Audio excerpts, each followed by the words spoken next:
આજ્ઞા જે આરાધે ગુરુ તણી, તે લહે શિવનારને. આજ્ઞા જે છંડે ગુરુ તણી, તે પામતા દુઃખ ભારને.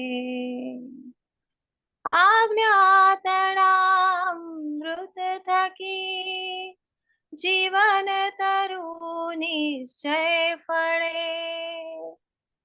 આજ્ઞા તણામૃત થકી, જીવન તરુ નિશ્ચય ફળે. છે પ્રાર્થના સુગુરુ તણા, ચરણો મહી વસવા મળે. છે પ્રાર્થના સુગુરુ તણા, ચરણો મહી વસવા મળે. પ્રણામ સર. પ્રણામ. ખૂબ જ સુંદર. નમો યંત્રાણમ નમો સિદ્ધાણમ નમો આયર્યાણમ નમો વિષાણમ નમો લય સબ્બ સાહનમ એસો પંચનમકારો સબ્બ પાપ પ્રણાસમ મંગળામ ચ સદ્દેશમ પડવમ નવે મંગલમ સુરાસુર નરાદિસ મયુર નવ ભારિદમ કર્મ દ્રુમૂલને અસ્તિ મંદન મંદિર અભિષ્ટુ. પ્રણામ. આપ સર્વે ખૂબ જ શિક્ષાતામાં હશો. અનંત ઉપકારી, અનંત કલ્યાણને કરનારા તારક તીર્થંકરો આપણા સર્વ માટે અદ્ભુત એવા શાસ્ત્રની સ્થાપના કરીને ગયા છે. શ્રી ભક્તામર મહાસ્તોત્ર, જેના સ્વાધ્યાયમાં આપણે આગળ વધી રહ્યા છીએ. આજે 23મા ગાથાથી શરૂઆત કરવી છે. 23મી ગાથાની અંદર પરમાત્માને અહીંયા કહે છે કે પરમાત્મા આ જગતની અંદર મોક્ષ સિવાય બીજું કોઈ ઉત્તમ સ્થાન છે જ નહીં. નાન્ય શિવ શિવ પદસ્ય મુનિન્દ્ર પંથા. જેને પણ સુખી થવું હશે ને અનંત કાળે પણ, તો એને પણ આજ શિવનું એટલે કે આજ મુક્તિનું આલંબન લેવું પડશે. અને એ આલંબન બી કોના થકી મળશે? તમારા થકી. ત્વામેવ સમ્યક ઉપલબ્ધ્ય જયંતી મૃત્યુ. જે વ્યક્તિ તમને પામે છે એ જ વ્યક્તિ અમર બની શકે છે.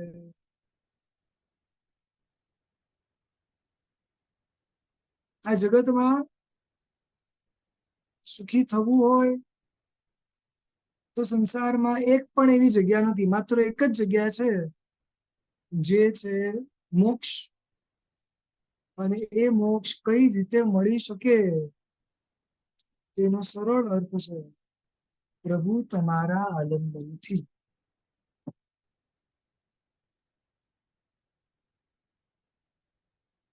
થોડું હજી આગળ વાત કરે છે કે ત્વામા મનંતી મુનય પરમમ પુમાંસ. કે મોટા મોટા મુનિઓ, જેટલા પણ શ્રેષ્ઠ સાધકો છે, મહાપુરુષો છે, એ બધા જ આપને પરમમ પુમાંસ, શ્રેષ્ઠ પુરુષ માને છે, ઉત્તમ પુરુષ માને છે. કયા લેવલના ઉત્તમ પુરુષ માને છે?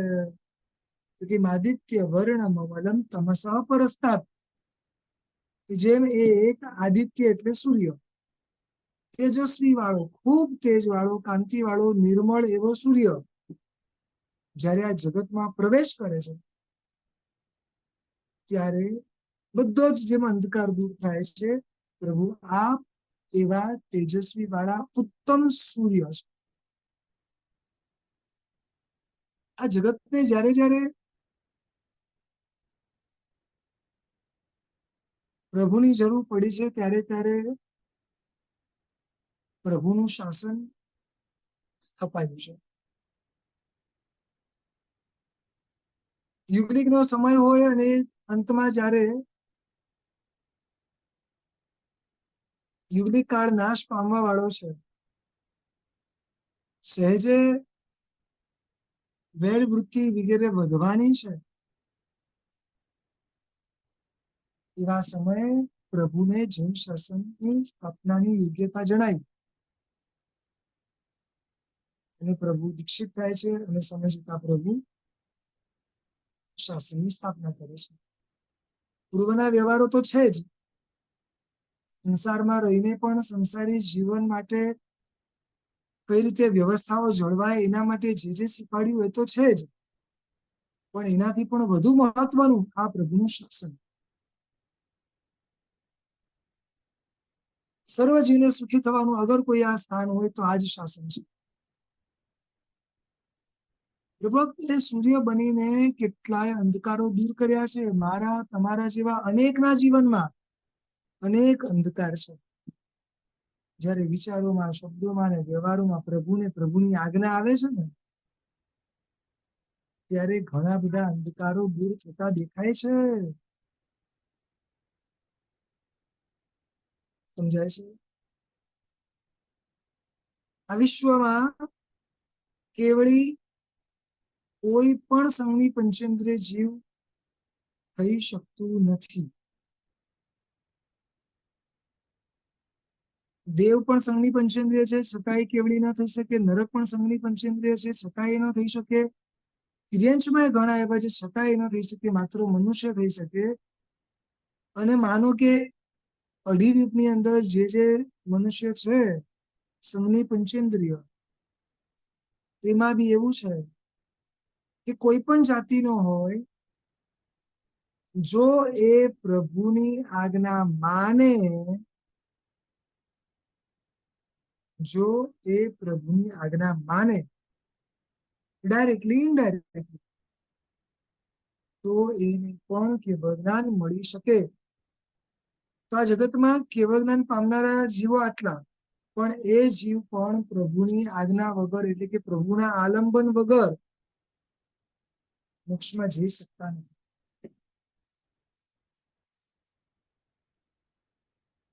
આપણે બધા છે ને ઘણા બધા સ્થાન ગોતી રાખેલા છે.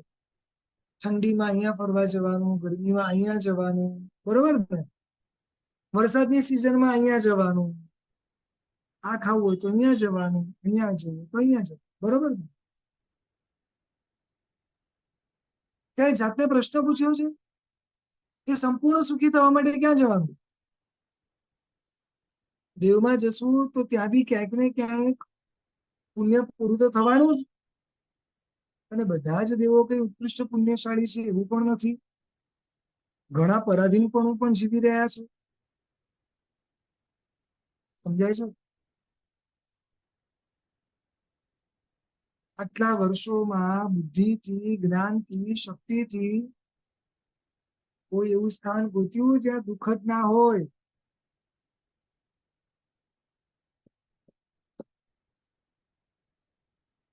શબ્દમાં તો બોલી જશે ને, મોક્ષ.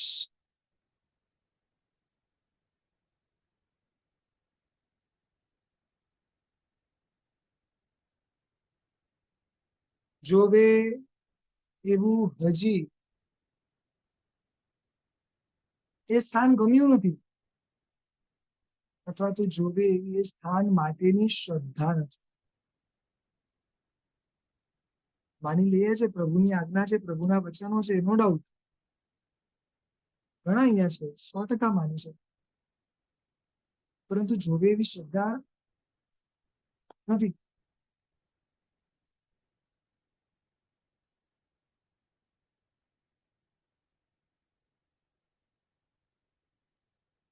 મારે મોક્ષ સિવાય કશું જ જોઈતું નથી. હર પલ હર ક્ષણ મોક્ષની જ વિચારધારા ચાલુ હોય, મોક્ષ સિવાય બીજું કોઈ વાત ના હોય. મોક્ષ શબ્દનો સરળ અર્થ કહું છું, મુક્તિ, બંધનમાંથી મુક્તિ. સંસારના સર્વ બંધનોમાંથી મુક્તિ, આનું નામ મોક્ષ.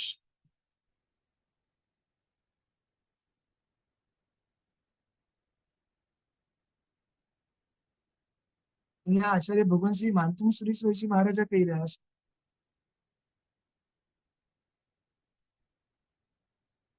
કે ત્વામ એટલે કે તમને માને છે મોટા મોટા મુનિન્દ્રો કે આપ શ્રેષ્ઠ પુરુષ છો, સૂર્ય કરતા પણ વધારે તેજસ્વી છો, બધું માને છે. અને આપના જ થકી અનેક જીવો મૃત્યુ પર જય પામે છે, એટલે કે મોક્ષને પામે છે. અને મોક્ષ સિવાય બીજો કોઈ ઉપદ્રવ રહિત માર્ગ નથી. એટલે કે ઓપ્શન જ નથી મોક્ષ સિવાય બીજું કઈ. સંપૂર્ણ સુખ અગર કોઈ જગ્યાએ છે તો એ છે માત્ર ને માત્ર મોક્ષ. હવે કોઈ પૂછે કે મોક્ષમાં એવું છે શું સુખ? શું જવાબ આપશો?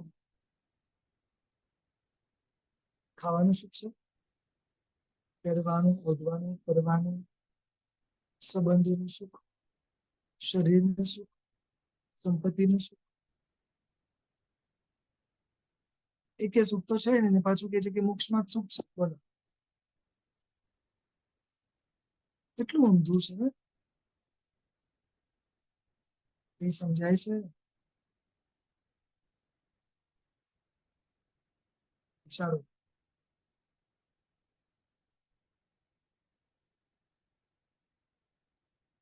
મોક્ષમાં દુઃખ નથી, એનું નામ જ સુખ છે. મોક્ષમાં સુખ કયું? કોઈ પણ પ્રકારના દુઃખનું ના હોવું, આનું નામ જ સુખ. મોક્ષમાં શરીર છે તો શરીરથી જોડાયેલા રોગથી લઈને વૃદ્ધ અવસ્થાથી લઈને મૃત્યુથી લઈને એક પણ દુઃખ છે? શરીર જ નથી તો સંબંધો ક્યાંથી હોય?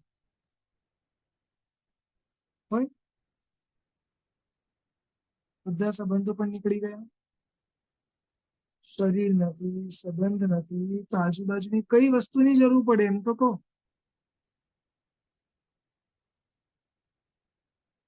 કશું જ નહીં. સમજાય છે? એટલે આમાંથી એક પણ જગ્યાએ આમ જોવા જઈએ તો શરીર, સંબંધ અને સંપત્તિ, આ ત્રણેય જગ્યા જે દુઃખને આપનારી છે અને મોક્ષમાં ત્રણમાંથી એક પણ નથી. અને નથી એટલે જ સુખ છે. થોડું અધ્યાત્મની દ્રષ્ટિએ આ વસ્તુને વિચારવામાં આવે તો મોહનો ક્ષય, મોહનો નાશ, અને એના આધારે બીજા સર્વ કર્મનો નાશ, આનું નામ મોક્ષ.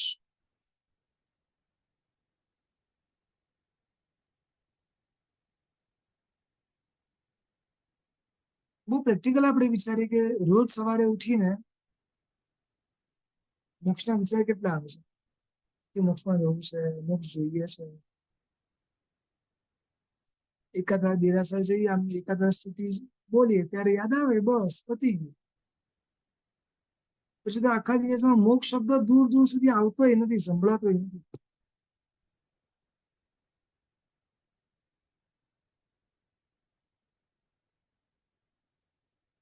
એક નાનકડા બાળકને એક જ જગ્યાએ બેસાડી રાખવું હોય, પોતાનું જે દુઃખ છે દુઃખને ભૂલાવી દેવું હોય તો એને મનગમતું આપી દો.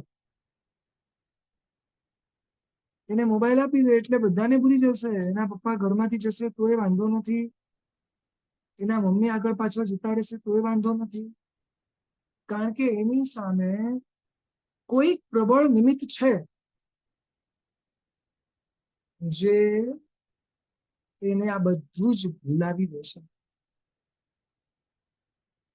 સમજાય? આપણી સામે પણ મોક્ષ છે, મોક્ષના સાધનો છે, બધું જ છે. છતાં છૂટવાના અનેક રસ્તા હોવા છતાં માણસને છૂટવાનું મન નથી થતું. બોલે ખરી છૂટવું છે, મોક્ષમાં જવું છે, બરોબર ને? ઘણી બધી વાર બોલી છે,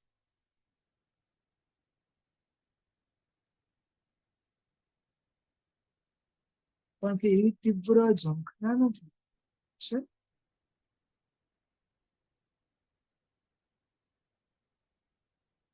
એટલે સરળ ભાષામાં કહું તો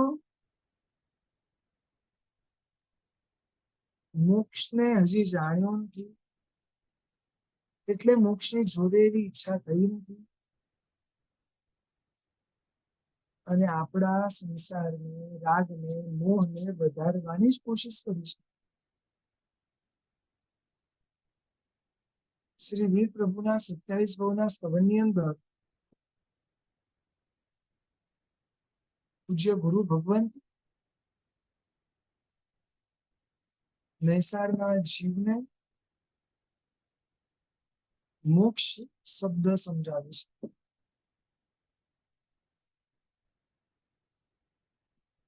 એમાં સ્પષ્ટ લખ્યું છે કે એ તો મને દ્રવ્ય માર્ગ બતાડ્યો, કારણ કે હું રસ્તો ભૂલી ગયો તો તે મને રસ્તો બતાડ્યો, બરોબર છે. એ મને દ્રવ્ય માર્ગ બતાડ્યો, હું તને ભાવ માર્ગ બતાડું. ભાવ માર્ગ એટલે શું? અપવર્ગ. આગળ અ લખવાનો અને પછી પ વર્ગ. આપણે સ્કૂલમાં વર્ગ શબ્દ બોલતા ને, વર્ગ એટલે ગ્રુપ, સમૂહ. અને એમાં બી પક્કો બારખડી વગેરે આવતું, એમાં કનું ગ્રુપ, ચનું ગ્રુપ, પનું ગ્રુપ, રાઈટ? તો કના ગ્રુપમાં ક ખ ગ ગ ગ, એવી રીતે પ. એના ગ્રુપમાં કોણ આવે? પ ફ બ ભ મ. આખું પનું ગ્રુપ છે. પ ફ બ ભ અને મ. આ પનો ગ્રુપ બોલો, પનો વર્ગ બોલો, પનો સમૂહ બોલો. એ જ્યાં નથી, એટલે ઓપોઝિટ સેન્સમાં અહીંયા મુકાયેલું છે. એટલે કે પ વર્ગ જ્યાં નથી, તો એને શું કહેવાય? અપવર્ગ. તો કોઈ પૂછે ને કે મોક્ષનું બીજું નામ શું, તો આપણને ખબર હોવું જોઈએ. સમજાયું? અને આ જ શબ્દને થોડું હજી આપણી બુદ્ધિમાં સમજવા માટે જ્ઞાનીઓએ અનેક અર્થ કર્યા છે, પણ સરળ અર્થ હું આપને બતાવું છું. પ શબ્દ એટલે પુણ્ય અને પાપ. પ એટલે પુણ્ય અને પાપ. હવે આગળ અ લગાડી દો, તો કે જ્યાં પુણ્ય નથી અને જ્યાં પાપ નથી, એનું નામ મોક્ષ. સમજાયું?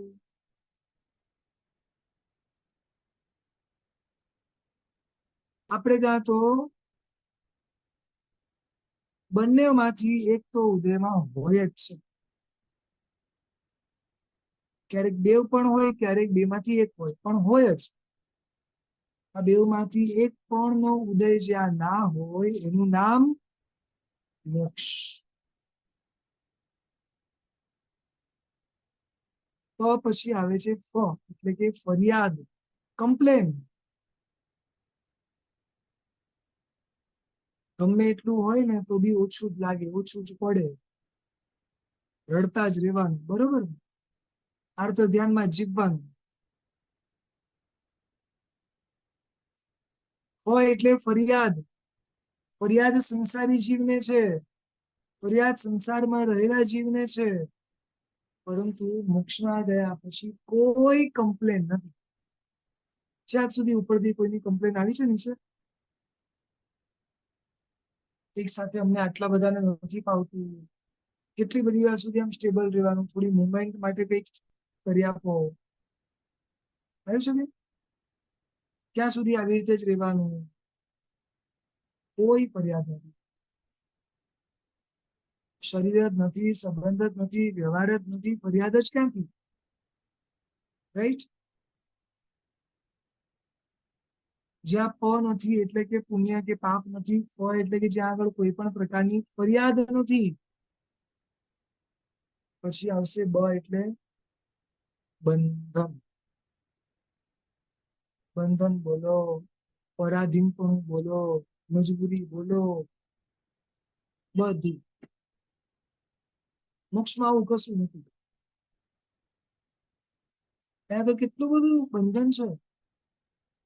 જો ને અત્યારે મારે મારા આત્માને બહાર કાઢવો છે શરીરમાંથી 1 સેકન્ડ માટે, બોલો આટલો પણ આત્મા શરીરમાંથી બહાર નીકળી શકે છે? નહીં. આજ બંધન.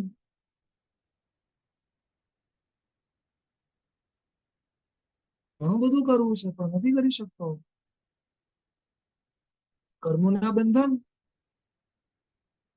મને ઈચ્છા થઈ યાર ચકલીને ઉડવાની શક્તિ મળી, મને કેમ ના મળી? ચકલી કરતા બેટર નહીં હું? આ બંધન. તમને ક્યારે વિચાર આવ્યો છે કે પ્રભુ યાર તે કાગડાને ઉડવાની શક્તિ આપી, કબૂતરને ઉડવાની શક્તિ આપી, મને આપી દે ને, કોઈ ઝંઝટ જ નહીં, આખા વિશ્વમાં એમને એમ ફરી શકાય. કોઈ ટિકિટ બુક કરવાની કઈ જરૂરત જ નથી. જ્યારે મન ફાવે ત્યારે પાલિતાણા જતું રહેવાનું, જ્યારે મન ફાવે ત્યારે અષ્ટાપદ જતું રહેવાનું, મન ફાવે ત્યારે દીકરાને મળવા, દીકરીને મળવા, બધે એમને જતું રહેવાનું. ટોટલી ટ્રાન્સપોર્ટેશન બંધ.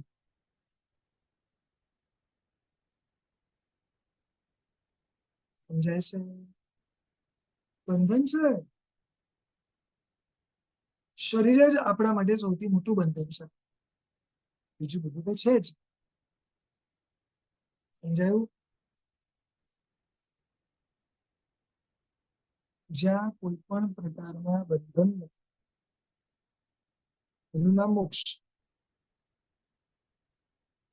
ભય એટલે ભય. કોઈ પણ પ્રકારનો ડર નથી.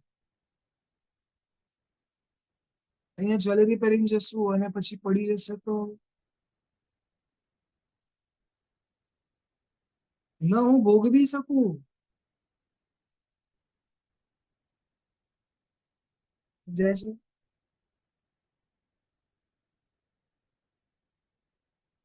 કેટલા બધા ભય છે.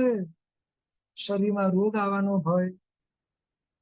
મને ખબર પડી કે અડધો કલાક પહેલા હું જેની સાથે બેઠો હતો એને કરોના થયેલો છે. બોલો, ભય ઉભો થાય કે ના? કેટલા બધા ભય છે. જ્યારે જ્યારે બહારની કોઈ પણ વસ્તુ ઉપર ડિપેન્ડ થશું ત્યારે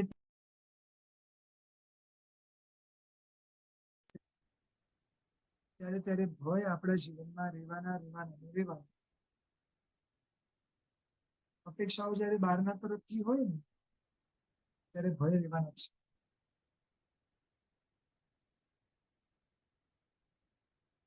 અને લાસ્ટ છે મ એટલે મૃત્યુ. મ શબ્દનો અર્થ શું છે? મૃત્યુ. જ્યાં એક વાર ગયા પછી મૃત્યુ છે જ નહીં. કેટલી સરસ જગ્યા છે. જો આપણે અહીંયા ગમે એટલા પ્રયત્ન કરીએ છતાં મૃત્યુ છે એ કન્ફર્મ. ત્યાં આગળ ગયા પછી મૃત્યુ છે જ નહીં. એટલે જ્યાં પ નથી, ફ નથી, બ નથી, ભ નથી કે મ નથી, પુણ્ય પાપ નથી, ફરિયાદ નથી, બંધન નથી, ભય નથી કે મરણ નથી, મૃત્યુ નથી, એનું નામ અપવર્ગ અથવા મોક્ષ.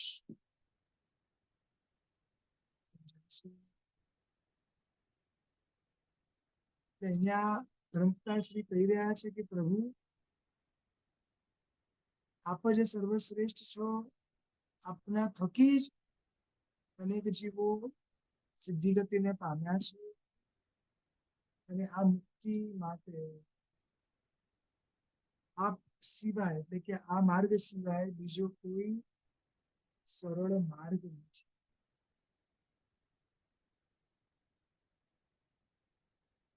લાગે છે?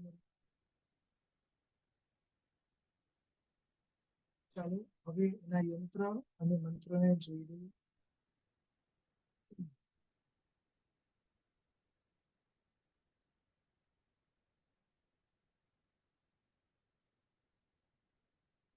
પરનું જે યંત્ર છે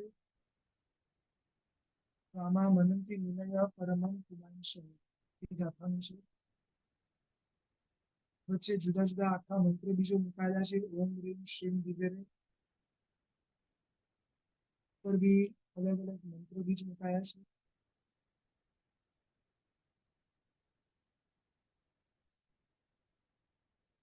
ચાલો હવે આ જ યંત્રના મંત્ર વગેરે જોઈ લઈએ.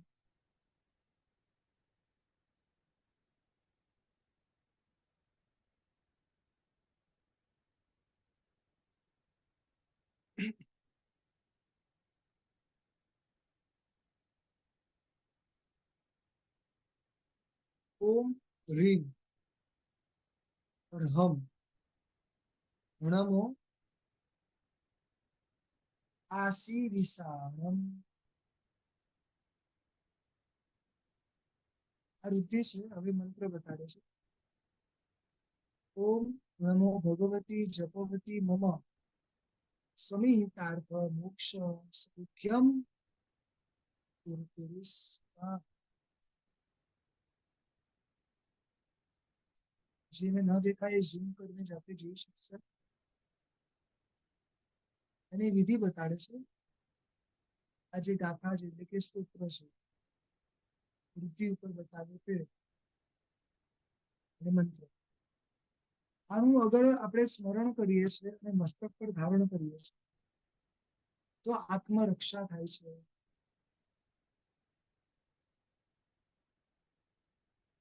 કેમ કે જે ચંદ્ર બળવાન હોય અને શુભ યોગ હોય એ દિવસે વિધિપૂર્વક પવિત્ર થઈને ઉત્તર દિશા તરફ સિંહાસન પર શ્રી ચક્રેશ્વરી દેવીની મૂર્તિની સ્થાપના કરીને ધૂપ દીપ વગેરે સામગ્રી એકઠી કરીને મૂર્તિની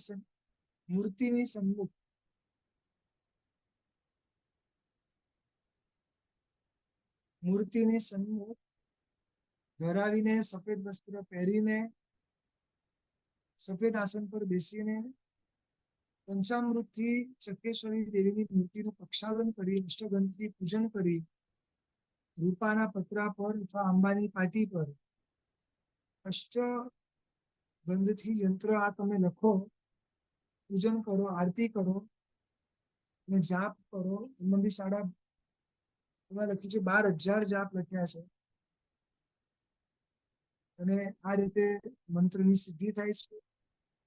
અને પછી જયારે જરૂર પડે ત્યારે 3 વાર ખાલી આ મંત્ર બોલો એટલે આપણું કામ થઈ જાય છે. બેઝિકલી આપણા આત્માની રક્ષા કરવાનું કાર્ય આ યંત્રની અંદર છે. ચાલો, ઘણી વાર આપણને એક પ્રશ્ન થાય કે આત્મરક્ષા જે શબ્દ અહીંયા વાપર્યો છે એટલે શું? મોટા મોટા પૂજનો વગેરેની અંદર પણ આ આત્મરક્ષા મંત્ર બોલાય છે.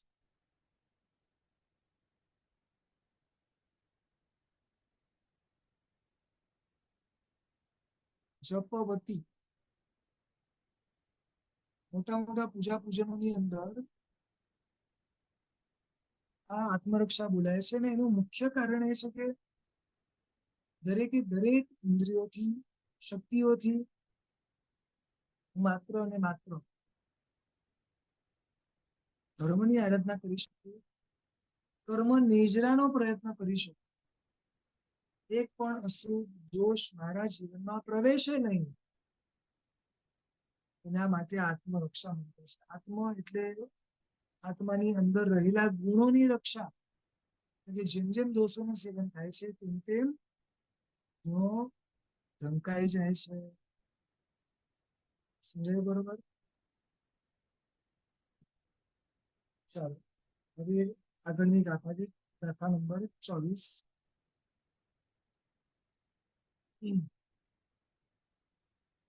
વામ વ્યયમ વિભુમચિંત્યમસંખ્યમાદ્યમ બ્રહ્માણમીશ્વરમનંત કેતુમ યોગીશ્વરમ વિદિત યોગ મનેકમેકમ જ્ઞાન સ્વરૂપમૂલમ પ્રવદંતિ સંતઃ. 24મા નંબરની ગાથાની અંદર એટલી બધી પ્રભુને ઉપમાઓ આપી છે, અલગ અલગ અલગ શબ્દોથી પ્રભુને ઓળખાવ્યા છે. ચાલો એ પ્રભુને ઓળખવાનો એક પ્રયાસ કરીએ. ત્વામ એટલે કે તમે કેવા છો? તો કે અવ્યયમ એટલે કે તમે અવ્યય છો. વ્યય એટલે શું? વ્યય એટલે ફેરફાર થઈ શકે. અને અવ્યય એટલે શું? કે હવે ફેરફાર ન થાય, જેવા છે એવા ને એવા જ રહે. આપણને ઘણી વાર થાય કે પ્રભુ વિતરાગી બની ગયા, પણ કોઈ ગુસ્સાનું નિમિત્ત આવ્યું તો પાછો હવે ગુસ્સો ના કરે. એકવાર કેવડી બની ગયા એ બની ગયા, એની પછી એ કોઈ પણ પરિસ્થિતિની અંદર સમજાય છે અવ્યય એટલે ક્યારે ચેન્જ ન થઈ શકે એવી અવસ્થા. એકવાર મોક્ષમાં પહોંચી ગયા, હવે ક્યાંય કોઈ રીતે ચેન્જ થઈ શકે નહીં.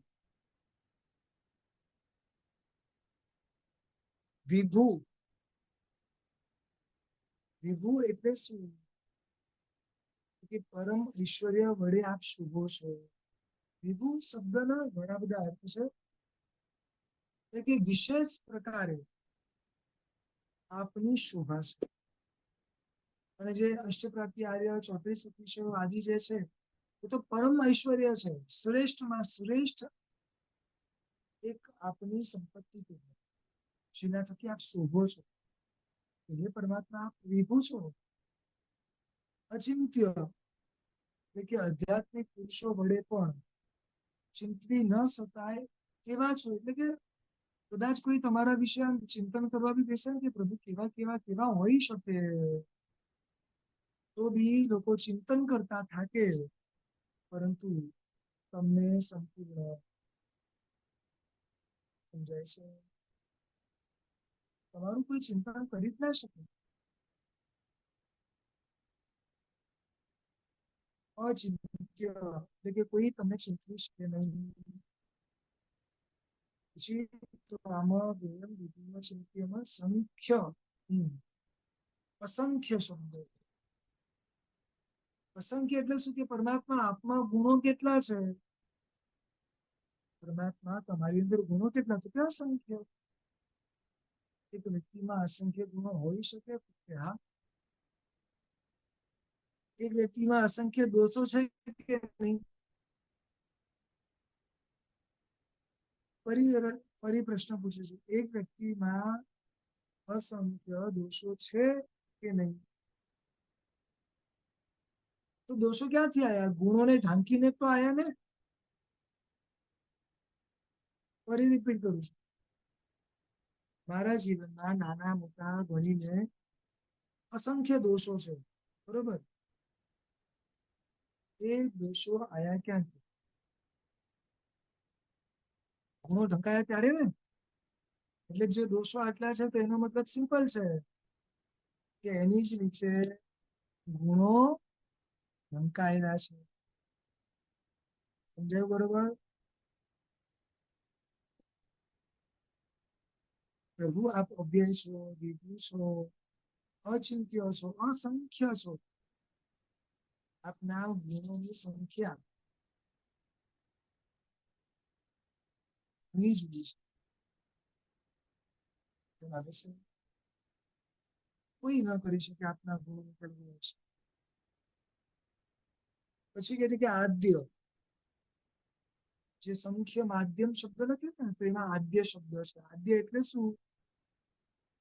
તો કે શરૂઆત કરનારા અથવા પાંચે પરમેશ્વરના શ્રેષ્ઠ છો. આદ્ય એટલે પહેલા છો. આદ્ય શબ્દના અર્થ કે લોકનો વ્યવહાર પણ શરૂ તમે કરાવ્યો અને દીક્ષા પણ. સમજાય છે? દીક્ષાનો માર્ગ જે આખો ઉભો કર્યો, પ્રભુ થકી જ થયો ને. એટલે તમે આદ્ય છો.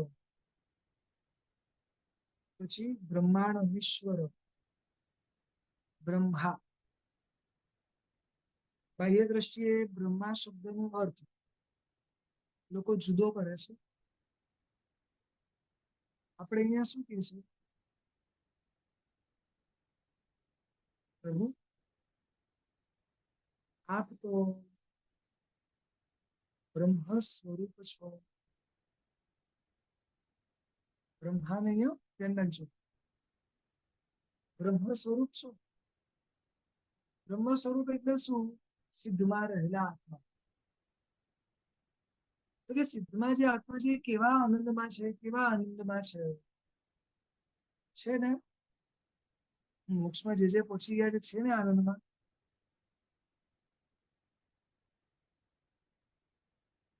પ્રભુ આપ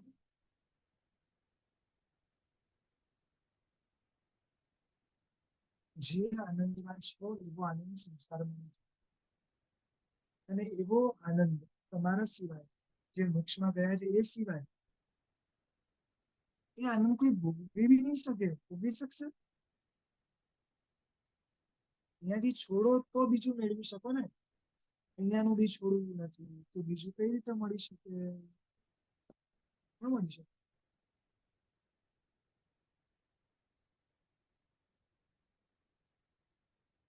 એટલે આખી ગાથાનો હવે આ લાઈનનો સરળ અર્થ પૂછું કે તમે અવ્યય છો, વિભુ છો, અચિંત્ય છો, અસંખ્ય છો, આદ્ય છો અને તમે બ્રહ્મા એટલે કે સતત આનંદથી બુદ્ધિ પામનારા છો.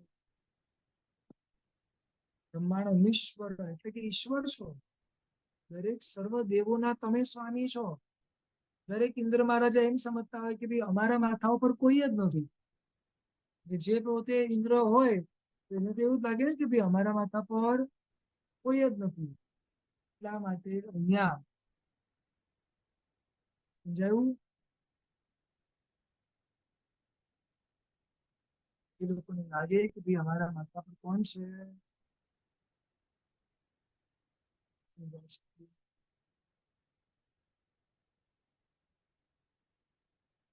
પ્રભુ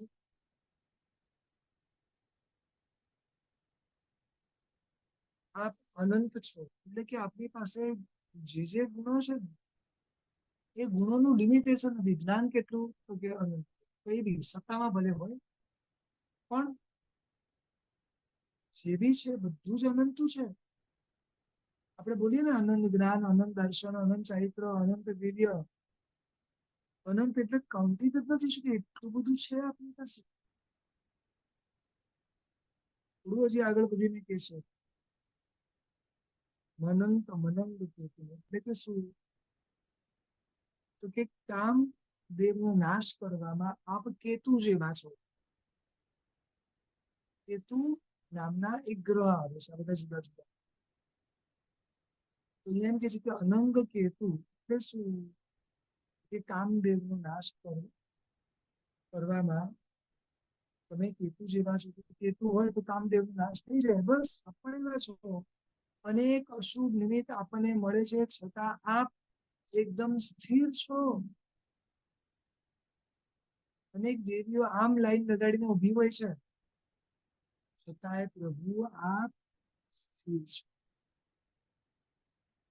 બ્રહ્માંડ ઈશ્વર અનંગ કેતુ.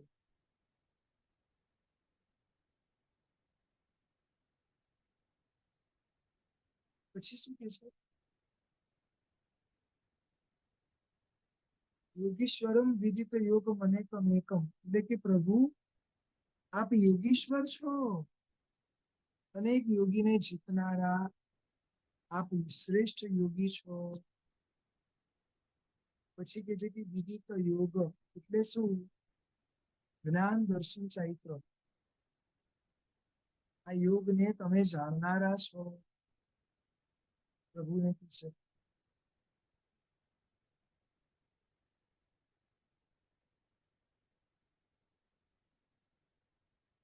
મનેકમ એકમ એટલે શું?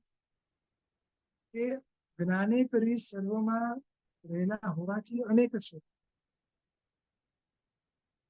અને એક કઈ રીતે? તો કે અદ્વિતીય યોગને જીતનારા યોગીના ઈશ્વર છો. જો આને થોડું સરળતાથી સમજાવું છું.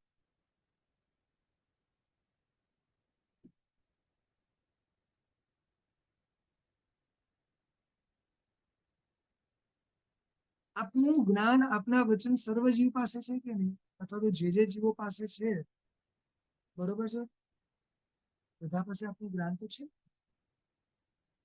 તેમ કે છે કે જ્ઞાનથી આપ સર્વમાં સમાયેલા છો. જ્ઞાન થકી, જ્ઞાન નામનું ગુણ એવું છે, સર્વમાં સમાયેલા છે.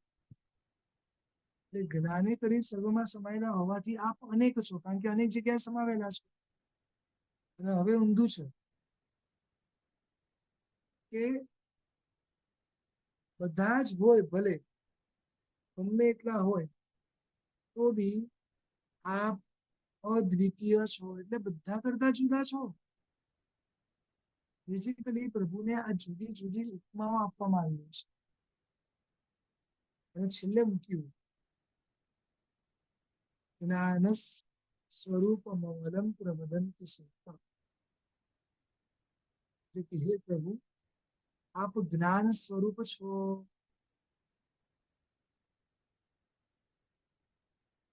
અમલમ એટલે કે આપ અધાર દોષથી રહિત છો. સમજાય છે? ચાલો એક એક કરીને આખી ગાથાની અંદર 15 પરમાત્માના વિશેષ છે. અવ્યય, વિભુ, અચિંત્ય, અસંખ્ય, આદ્ય, બ્રહ્મા, ઈશ્વર, અનંત, અનંત કેતુ, યોગીશ્વર, વિદિત યોગ, અનેક, એક, જ્ઞાન સ્વરૂપ, અમલ. સમજાય? અને આવા જે પરમાત્મા છે એમને હું નમસ્કાર કરું છું.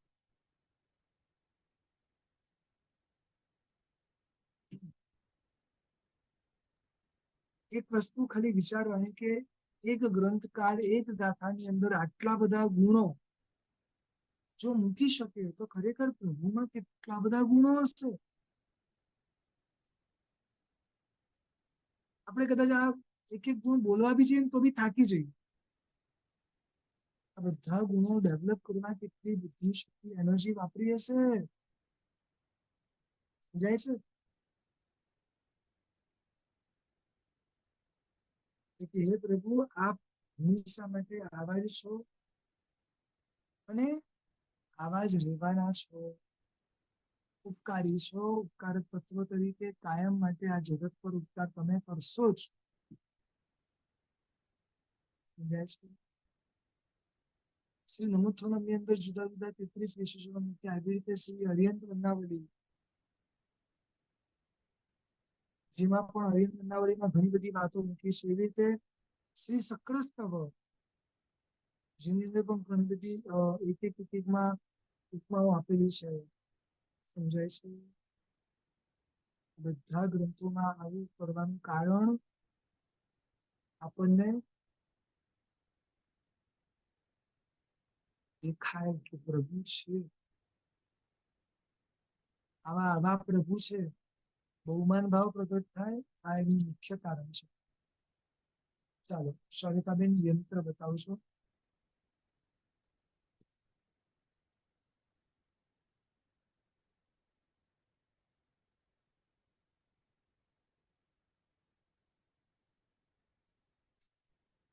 ચોવીસે 24 પરમાત્માનું મૂળ મંત્ર બીજ કહેવાય. એ અહીંયા વચ્ચોવચ્ચ દોરાયેલું છે. આમ ઓમ છે, પણ એ જે ઓમ છે ને એને જુદી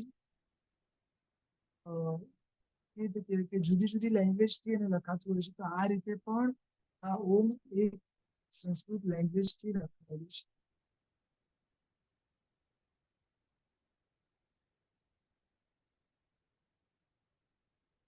આજુબાજુ બધે જ હરીમ, ક્લીમ, સોમ, નમઃ, એવી રીતે જુદી જુદી અહીંયા પદ છે. એને આપણે જોઈ લઈએ. ચાલો હવે એના યંત્ર અને મંત્રને જોઈ લઈએ.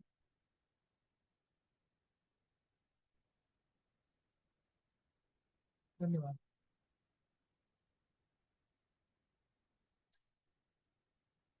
વૃદ્ધિ બતાડે છે. ઓમ હ્રીમ અરહમ નમો પરિહંતાણમ નમો વિઠ્ઠી વિસાણમ સ્થાવર જંગમ ભાગ કૃત્રિમમ સકલ વિષમ યદ ભક્તે અપ્રણમિતાય એ દૃષ્ટિ વિધાન મુનિતે. આટલો મોટો બધો યંત્ર અને બધું છે, બુદ્ધિ મંત્ર છે. મંત્ર ખાલી બતાડે છે કે ઓમ નમો ભગવતે બદ્ધમાણમ સામિસ્સ સર્વ સમિહિતમ કુરુ સ્વાહા. હવે આ કઈ રીતે કરવાનું કે આ સ્તોત્ર, આ રુદ્ધિ, આ મંત્રોનું સ્મરણ કરો, મસ્તકે ધારણ કરો તો શું થાય? તો આધા શીશી એટલે કે અડધું અડધું માથું દુખવા આવે તે. પછી સૂર્યવાત એટલે કે સૂર્યના સમયમાં જે વાયુ હોય તથા માથાના વેગ વગેરે કોઈ પણ પ્રકારના મસ્તકના લગતા રોગો ક્યોર કરવાની તાકાત છે. સમજાય છે કે તમારે કરવાનું શું? તો કે વિધિપૂર્વક આ મંત્રોની સાધના કરવાની, પવિત્ર થઈ રાતા વસ્ત્ર પહેરી પાણીનો ભરેલો ઘડો સ્થાપન કરી સિંહાસન પર સૂર્યની મૂર્તિની સ્થાપના કરવાની. એટલે આપણી ભાષામાં સૂર્યની મૂર્તિ એટલે. અને વળી ગૌતમ સ્વામીની મૂર્તિ સ્થાપના કરવી. બંને મૂર્તિઓ અષ્ટગંધથી પૂજવાની. તામ્રપત્ર ઉપર અષ્ટગંધ વગેરે યંત્ર લખીને એની પૂજા કરીને, અષ્ટપ્રકારની પૂજા કરીને રોજ મિનિમમ 1008 વાર જાપ કરવો પડે. તો સમય જતા બધા જેટલા પણ અહીંયા દોષો બતાડ્યા છે, આધા શીશી સૂર્ય બધું નાશ પામે છે. ફિઝિકલી આ વિધિ પ્રમાણે આપણે કરવાનું છે. અત્યારે આ કાળમાં લગભગ કોઈ કરવા વાળું નથી, કારણ કે બહુ સિમ્પલ છે. જે વસ્તુ સહેજે મળી જતી હોય તો એના માટે પછી શું કરવા મહેનત કરવાની? મને સંસારમાં જે જોઈએ છે જીવવા માટે તો બધું મળી જ રહ્યું છે, બરોબર ને? એટલે જનરલી શું થતું હોય છે કે એ સિવાય આપણને કશું છૂટતું નથી, એ સિવાય આપણે કશું વિચારતા નથી. આ મુનિ ભગવાન માટે ખરેખર કેવું પડે કે એના હૃદયમાં પ્રભુ કેવા વસ્યા હશે. એક પછી એક સ્તુતિ બનાવી પણ શકે છે, અને આટલા બધા જુદા જુદા ગુણો એના મનમાં આવી બી શકે છે, રાઈટ? બાકી આટલા બધા ગુણો એક સાથે આમ વન બાય વન નીકળવા અઘરું છે. એટલે આ ગાથા જે 24મા નંબરની ગાથા છે, જેની અંદર બધી જુદી જુદી વાતો છે. હવે આગળ 25મા નંબરની ગાથા છે, પણ આપણે એમાં જતા નથી, કારણ કે સમય તો એક છે. એક ખાસ વસ્તુ સર્વેને કેવી છે, આજે જેટલા પણ વડીલો છે, જેટલા પણ યંગસ્ટર્સ છે, એક કાર્ય, એક જવાબદારી આપણા સર્વેની હોય છે કે આપણા જે શમણ અને શમણી ભગવંતો છે, એ શમણ અને શમણી ભગવંતોને યોગ્ય વસ્તુ એમને ખપે એવી વહોરાવી. કારણ કે જે પણ વ્યક્તિ આજે દીક્ષિત થાય છે તો એની પછી તેને આ સંસારના એક પણ પૈસાથી લઈને કોઈના સાથે કોઈ લેવા દેવા નથી. તો એ વસ્ત્ર હોય કે દવા હોય કે સ્ટેશનરીઝ હોય, સમજાય છે? એ પોતે ખરીદી શકતા નથી, અને શ્રાવકો ભક્તિથી આ બધી જ વસ્તુ શમણી ભગવંતને વહોરાવે છે, રાઈટ? એટલે તમે જ્યાં પણ હો તો તમારી પાસે જે પણ આવવું હોય, સારી કોઈ બી વસ્તુ, સારી દવા, સારી સ્ટેશનરી, શમન શમની ભગવંતને યોગ્ય કોઈ ઉપકરણ કે જેવી એવી કોઈ ખાસ વસ્તુ, તો ખાસ રિક્વેસ્ટ છે કે આપણે જવાનું. પૂર્વના કાળની અંદર એક વ્યવસ્થા કેવી હતી કે દરેકના ઘરમાં જેમ ઘર દેરાસર હતું એવી રીતે એક જગ્યા હતી જ્યાં આગળ કબાટની અંદર શમન શમણી ભગવંતના દરેક ઉપકરણો મૂકવામાં આવે. જ્યારે પણ શમન શમણી ભગવાન ઘરે વળવા પધારે ને તો એ માત્ર ખાવાનું ન મળે, આ કબાટમાંથી એમને જે નિર્દોષ અને યોગ્ય વસ્તુ દેખાય એ વળે. બોલો અહીંયા કોઈ છે જેના ત્યાં આ કબાટ છે? અત્યારે ઘણાના નવા ઘર બન્યા, ઘણાના બની રહ્યા છે, પણ આવું કબાટ છે? જે કબાટ ના હોય તો શક્તિ હોય તો ટ્રાય કરજો, ના હોય તો એટલીસ્ટ આ રીતે બી આપણા નજીકમાં જે શમન શમની ભગવંતો છે એને આપણે જાતે જઈને જે પણ રીતે શક્ય હોય એ રીતે એમની ભક્તિ કરજો. કારણ કે આખો શમણ કે શમણી ભગવંતનો સમુદાય,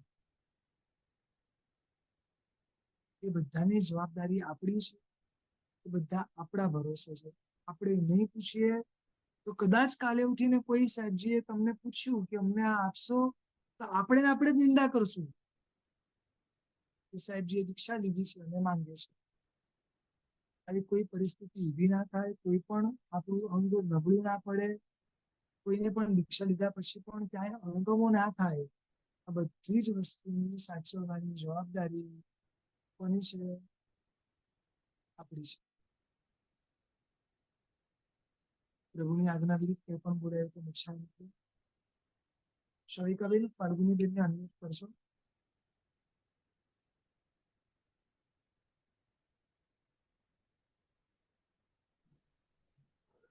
પ્રણામ સર. પ્રણામ. પ્રણામ સર. હાજી પ્રણામ. આરાધનાનું અવતરણ, આનંદનું વહેતું ઝરણ, સાવત્ય સઘળી પાપ કરણી, ઓતણું જ્યાં વિસ્મરણ. મારા પ્રભુની જીવન શૈલી નું જ જ્યાં છે અનુસરણ,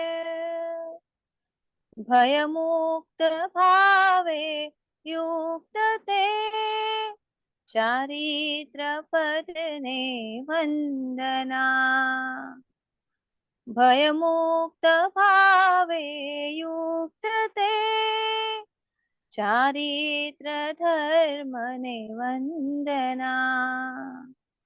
પ્રણામ સર. પ્રણામ. ખૂબ જ સુંદર. પ્રણામ. સર્વે શાખામાં રહેજો. ખૂબ ખૂબ શુભમાં રહેજો. પ્રણામ.